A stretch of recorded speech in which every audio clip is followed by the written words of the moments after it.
A royal guard overheard a comment from an American soldier. Something about how ceremonial guards couldn't handle a real fitness test. About how the red jackets were just for show. 6 days later, that same guard stood on a misty training field, facing the U.S. Army combat fitness test. No cameras, no crowd, just him, a stopwatch, and 6 events designed to break soldiers half his age. What happened next shocked everyone who thought they knew what these guards were really made of. But before we reveal those results, hit that subscribe button and drop a comment telling us where in the world you're watching from. Now let's get into it. The late afternoon sun cast long shadows across the gravel forecourt outside Buckingham Palace. Tourists clustered behind the black and gold barriers, phones raised, voices dropping to whispers, silence, never breaking character. Corporal Adam Wade stood among them, motionless beneath his bearskin hat. At 34, he was older than most ceremonial guards. Irish Guards Regiment, Queen's Company, Afghanistan, Helmand Province, for tours to commendations. One IED scar across his back that ached when the weather turned damp. Wade didn't talk about any of it, didn't see the point. When his shift ended just after 4 o'clock in the afternoon, he stripped away the red tunic and polished ceremonial belt, folding them with the same methodical care he'd shown every day for 6 years. Then he pulled on his standard PT shirt and regulation track pants and headed for the northeast gate. Just another soldier ending another day of duty. That's when he heard them. 2 Americans stood near the visitor path chatting with a Ministry of Defense liaison officer. Army, definitely, you could tell by their haircuts and the way they carried themselves. One wore Oakley sunglasses pushed up on his head and gestured like someone accustomed to being the loudest voice in any room. The other looked younger, less certain. Probably a reservist doing the grand tour of Allied ceremonial sites. The conversation was friendly enough.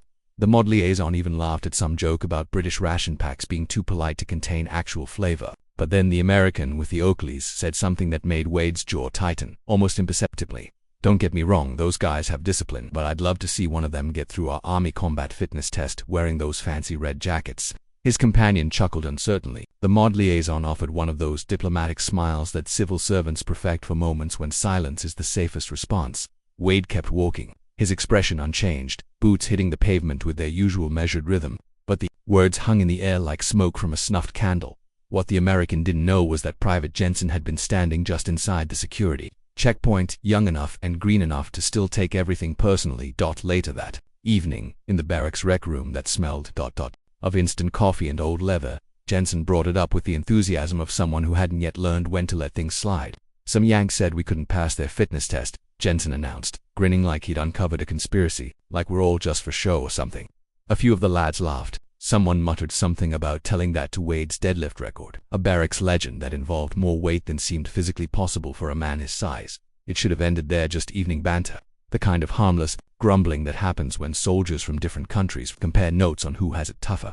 But then Lieutenant Barnes walked in, a steaming mug of coffee in hand, and caught the tail end of the conversation. He raised an eyebrow. What's this about Americans questioning our fitness standards? Jensen explained the overheard conversation with the kind of righteous indignation that only comes from being 22 and convinced that honor is always worth defending. Barnes listened, sipping his coffee with that expression officers wear when they're thinking through the implications of what they're hearing. Then in that dry tone that sounded half joking but absolutely wasn't, he said, "You know, Mod arranges observer exchanges all the time, could probably make something official." The rec room went quiet. Even the television seemed to lower its volume. Barnes looked across the room at Wade, who'd been sitting in his usual corner spot, nursing a cup of tea that had gone cold 20 minutes ago. Wade hadn't said much during the conversation. He rarely did, but his silence felt different now, thoughtful, rather than disinterested. "You'd have to volunteer," Barnes added, his voice softer now. "Can't order something like this, wouldn't be right." Wade met his commanding officer's gaze with those steady gray eyes that had seen too much to be impressed by much of anything anymore. "Just me, if you're willing." Wade set down his mug and nodded once, the gesture carrying more weight than a signed contract right then. "I'll do it. No cameras, no press briefings, no Twitter announcements that would turn the whole thing into a circus.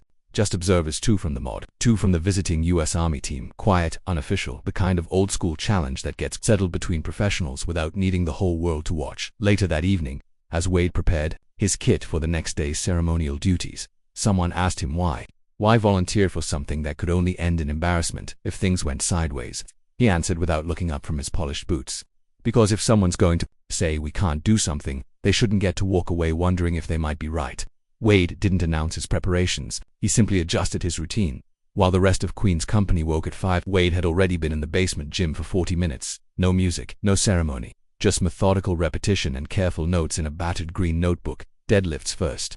The American standard required up to 340 for maximum points. Wade trained for consistency, not records, to 150 kilos, then 155, then 160 each session logged precisely.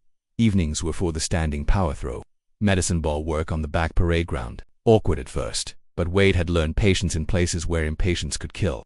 By his third session he was hitting 10 meters consistently. Every afternoon after ceremonial duty he disappeared into training. The whispers started within. Days Wade's actually doing it. At his age, what's the point if nobody sees it? He didn't correct them. Wade wasn't training for an audience. He was training because the uniform meant something. And sometimes, you had to test that meaning when nobody was watching. One evening, as he worked through his push-up routine on the barracks floor, precise form, controlled tempo, nothing, flashy Private Jensen wandered in with a bowl of cereal and watched for a few minutes. "You really think you can pass their test?" the younger man asked between spoonfuls. Wade kept going. Down and up, his breathing steady as a metronome. "Don't need to think about it," he said without breaking rhythm. "Just need to know." Jensen nodded slowly, not quite understanding the distinction but sensing it mattered more than he realized. Seems like a lot of effort for one comment from some tourist. Wade finally paused, pushing himself back to sit on the exercise mat. Sweat beaded on his forehead, but his breathing was already returning to normal. "It's not about him, it's about us, about what we represent when we put this uniform on. Who's watching especially then?" Behind the scenes, Lieutenant Barnes worked with the quiet efficiency that makes the British military function. A few phone calls to moored exercise coordinators, clearance for a training facility outside London, arrangements for observers from the visiting American unit. Everything locked down without fanfare or ceremony. The way things get done when professionals want to avoid turning a legitimate test into a media spectacle. When Barnes told Wade the date, Wade simply nodded. 6 days out, that enough time. 5 more than I need. During that final week, the palace staff began noticing subtle changes. Wade's uniform seemed to fit differently, tighter around the shoulders, looser around the waist. His step was lighter, more purposeful. His boots were still polished to the same mirror finish they'd always been, but they seemed to hit the ground with more intention. Word spread through the barracks in the way gossip does in close quarters, half rumor, half fact, entirely captivating. The Irish Guards taking on the Yanks fitness test. Someone scoffed, someone else said, "Watch him, he won't break." The Americans, meanwhile, seemed completely unaware that their casual observation had sparked anything beyond typical Allied banter. The offhand comment had faded into background noise, conversation among hundreds during their ceremonial tours, but for Wade, the weight of what he'd committed to hadn't diminished. If anything, it had crystallized into something harder and more focused. He studied printed diagrams of each ACF event, papers taped beside his bunk like battle plans, practiced plank holds until his elbows went numb and his vision blurred, ran measured laps around the barracks perimeter until his lungs burned and his legs felt like concrete. Not once did he film any of it. Not once did he ask someone to document his progress or post updates on social media.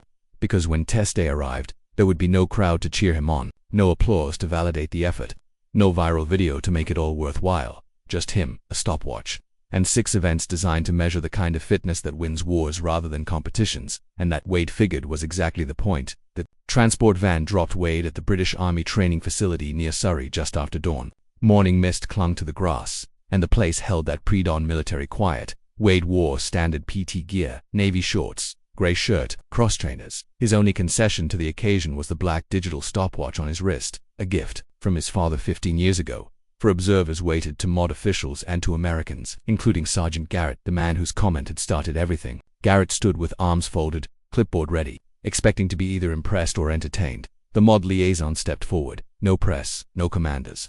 All 6 events scored to U.S. Army standards. He looked at Wade. Ready. Wade glanced across the misty field at the equipment already positioned and waiting. Always the 3-rep max deadlift came first. 340 pounds for maximum points.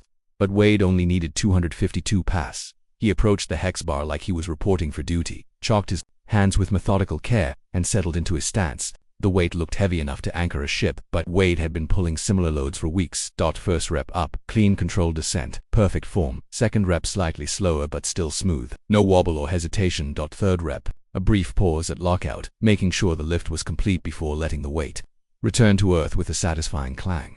One of the American observers checked his scoring sheet and muttered, "Solid technique," said nothing else. Next came the standing power throw. A 10-pound medicine ball hurled backward over the head for distance. Wade picked up the rubber sphere, turned his back to the field, and rocked once to find his rhythm. Then he exploded upward and back, releasing the ball in a smooth arc that sent it sailing through the morning air. It landed with a thud at 10.1 meters, well into the passing range. The mod officer noted quietly. Garrett flipped to the next page of his clipboard, his expression unreadable. The hand-release push-ups were pure rhythm and pain tolerance down until chest touched the ground. Arms completely extended out to the sides, then back up to starting position. No shortcuts, no momentum tricks, just honest repetition against the clock. Wade found his pace within the first 10 reps steady, sustainable, unbreakable. By the end of 2 minutes, he'd completed 51 perfect repetitions, his form intact and his breathing controlled, despite the growing burn in his shoulders and triceps. Clean count, Staff Sergeant Lemoyne said under his breath, sounding slightly surprised. Wade toweled the sweat from his face and walked to the next station without ceremony. No fist pumps, no celebrations, just quiet satisfaction at a job done properly. The sprint drag carry was where things got interesting. 5 separate 25-meter legs in under 2 minutes, sprint out and back, drag a 90-pound sled backward, lateral shuffles touching each cone, farmers, carry with 40 pounds kettlebells, and a final sprint to the finish. It was designed to test everything at once: speed, strength, agility, and the kind of mental toughness that keeps you moving when your body is screaming for mercy. Wade studied the course layout like he was planning a patrol route, noting the cone placement and the condition of the grass. Then he settled into starting position and waited for the whistle. When it came, he exploded forward with surprising speed for his size. The opening sprint was sharp and clean, economical foot strikes, arms driving low and tight around the cone and back slightly slower, already conserving energy for what was coming next. The sled drag was brutal, 90 pounds of dead weight that had to be pulled backward across grass that offered just enough resistance to make everything harder. Wade dug in and found his rhythm, face tight with concentration but not panic. Every step was deliberate, calculated, efficient. But just as he transitioned into the lateral shuffles, disaster nearly struck. His left foot caught a patch of morning dew, slick as ice, and his ankle rolled. Just enough to throw off his balance for a moment that felt like an hour. Wade teetered on the edge of a fall that would have ended everything. He caught himself, with the kind of reflexes that come from years of moving over uncertain terrain, readjusted in stride, and finished the shuttles with gritted teeth and clenched fists. The stumble had cost him maybe 2 seconds, possibly more. Kettlebell carry felt heavier than it should have, his grip slightly compromised by the adrenaline still coursing through his system. But Wade had learned long ago that sometimes you have to work through problems rather than around them. He maintained proper posture, kept his core tight, and pushed forward. With steady determination, the final sprint was where the wheels nearly came off. His legs were burning, his lungs screaming for more oxygen than the morning air could provide. His pace faltered in the last 10 meters just enough to be noticeable. But he drove through the finish cone with everything he had left. Wade bent forward, hands on his knees, breathing hard through his nose. Not gasping, controlled recovery, the way he'd been taught. But there was no hiding the fact that he'd been pushed to his limits. Garrett checked his stopwatch and raised an eyebrow. Close, he said without elaborating. The mod liaison consulted his own timer. Within standards, he confirmed, but only just. Wade straightened up, wiped his hands on his shorts, and started pacing back and forth in controlled circles. His near fall during the lateral shuffles had shaken him more than he wanted to admit. 2 seconds might not sound like much, but in a test this precise, it could be the difference between pass and fail. Garrett approached while Wade was still cooling down. "You're good," he said, and for the first time his tone carried genuine respect rather than skepticism. "But this isn't a test designed for—" He gestured vaguely at Wade's build, his age, his background. Wade heard the comment but didn't rise to it. He simply nodded once and looked toward the next station, where a blue exercise mat was being positioned for the plank hold. 2 minutes minimum to pass. No movement allowed except for breathing.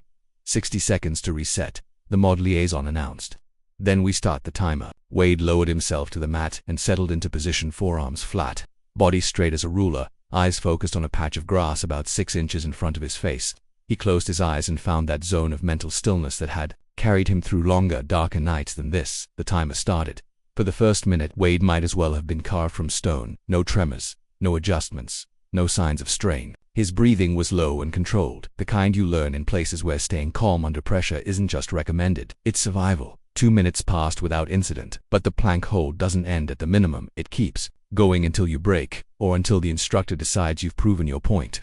And Wade wasn't planning to break 3 minutes. His shoulders began to burn, a low ache that gradually built into something sharper. A muscle near his left temple started to twitch, barely visible. But there, at 3.5 minutes, Garrett stopped writing on his clipboard and just watched. Staff Sergeant Lemoyne shifted uncomfortably, like he was witnessing something he hadn't expected to see. 4 minutes. Wade's arms were trembling now, fine vibrations that ran from his elbows to his shoulders. Sweat traced a line down his cheek and hit the mat with tiny, precise drops. His jaw was locked tight enough to crack teeth, but he didn't move. 4 minutes and 7 seconds. Enough. the moored officer called out, his voice carrying a note of genuine amazement. "You can drop." Wade exhaled long, slow, controlled, and lowered himself to the mat with the same precision he'd maintained throughout the hold. He sat back on his heels, accepted the water bottle someone placed beside him, and took a measured sip. No celebration, no fist pumps, just quiet satisfaction at a job done properly. There was one event left, the 2-mile run that would determine whether everything he'd done up to this point would matter. Wade stood, rolled out his shoulders with methodical care, and stepped to the starting line. The course wasn't designed for speed records. It curved uphill through the first quarter-mile, dipped into a grove of trees that blocked the morning sun, looped around a stone marker that looked older than the base itself, and returned across open ground that would be scorching by afternoon, but was merely challenging in the dawn light. As Wade adjusted his watch strap and found his starting stance, Garrett approached one final time. "You've done well to get this far," he said, and his voice carried none of the casual disdain that had started this entire challenge. "That stumble back there could have gone either way." Wade looked at the course ahead, then back at the American sergeant. "Still here," he said simply. The starting whistle cut through the morning air like a blade. Wade took off at a pace that looked almost casual, not the desperate sprint of someone trying to beat a clock, but the steady rhythm of a man who understood that distance running is about efficient movement over time. His arms stayed tight to his sides. His legs ate up ground with the kind of economy that comes from years of patrol work over terrain far worse than groomed grass and gravel paths. Somewhere around the half-mile mark, Garrett made a decision that surprised everyone, including himself. He stepped onto the course, not as a competitor, but as a pacer, falling into stride beside Wade as they approached the tree line. "Not bad for someone in a fancy uniform," he said between breaths, his tone lighter than it had been all morning. Wade replied without looking at him or changing his pace. "Not wearing one today." They ran together through the shaded section, their footfalls synchronized, breathing steady. Two soldiers from different armies, different backgrounds, different assumptions about what the other was capable of. But in that moment, just running the mile marker, Garrett began to fall back. Not dramatically, not all at once, just a gradual acknowledgement that Wade had reserves the American had underestimated. Wade didn't look back. Wade simply shifted into a slightly higher gear, subtle, controlled, but unmistakable to anyone who knew how to watch a runner work. The final 200 meters stretched ahead like a promise. Wade's face was pale now, jaw locked in concentration, a tremor visible in his left knee that suggested he was pushing closer to his limits than his expression revealed. But his eyes never wavered from the finish line. He crossed with 3 seconds to spare under the U.S. Army's time standard. Then, not a dramatic collapse or a victory celebration, just a runner who had reached his destination. Hands on his hips, bent slightly at the waist, breathing hard but not gasping. Shoulders rising and falling with the rhythm of someone who had given everything he had and found it was enough. The mod liaison consulted his score sheet, checking each event against the American standards. He recalculated twice, as if not quite believing the numbers in front of him. Finally, he looked up with an expression that mixed professional satisfaction with genuine surprise. "Unofficially," he said, his voice carrying clearly across the field, "that's a first-time pass of the U.S. Army combat fitness test with distinction." No one applauded, no one cheered. But the silence that followed was heavier than any applause could have been, the kind of quiet that comes when everyone present realizes they've witnessed something unexpected and important. Wade accepted another water bottle and took a long drink, his hand steady despite everything he'd just put his body through. A movement at the edge of his vision caught his attention. Private Jensen had arrived at some point during the run, standing at the sideline in civilian clothes, clearly having come on his own time. When their eyes met, Jensen raised his hand in a crisp, clean salute. Wade noticed. He nodded once, brief, understated, but unmistakably acknowledging what the gesture meant. No grin, no fist pump, no moment of triumph that would look good on social media. Just quiet recognition between soldiers who understood that some tests are worth taking even when nobody requires you to take them.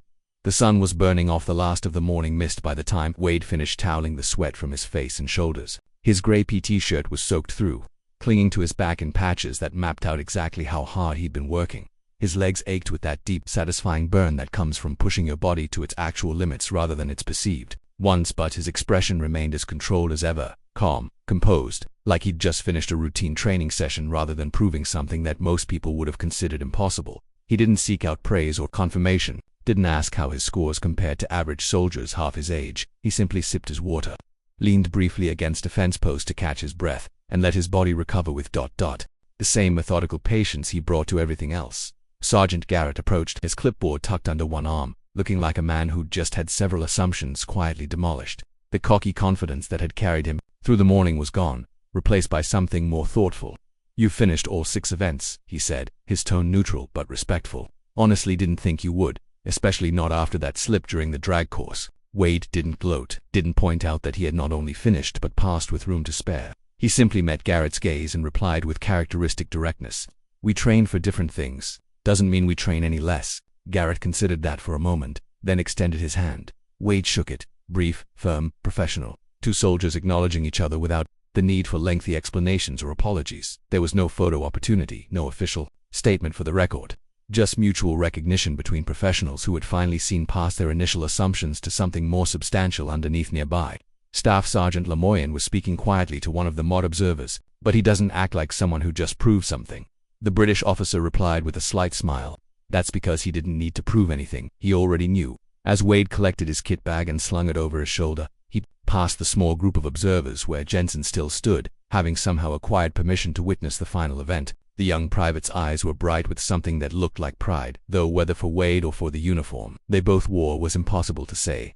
Wade offered a small nod. Jensen straightened and, without being asked, raised his hand in another salute cleaner and sharper than the first. Wade returned it with equal precision, then continued walking toward the waiting transport vehicle. By late afternoon, he was back at Wellington Barracks, standing in front of his locker as if the morning had been nothing more than routine PT. Ceremonial uniform hung exactly where he'd left it, red tunic pressed to perfection, ceremonial belt polished to mirror brightness, tall black bearskin, hat resting on its wooden stand like a silent sentinel. He dressed with the same careful attention he'd shown every day for 6 years, each button secured properly, each piece of kit positioned according to regulations that had been refined over centuries of military tradition.